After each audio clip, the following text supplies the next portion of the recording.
This is the Maryland Department of Emergency Management with the coordinated test of the emergency alert system.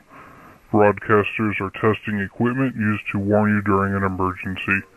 This concludes the test of the emergency alert system.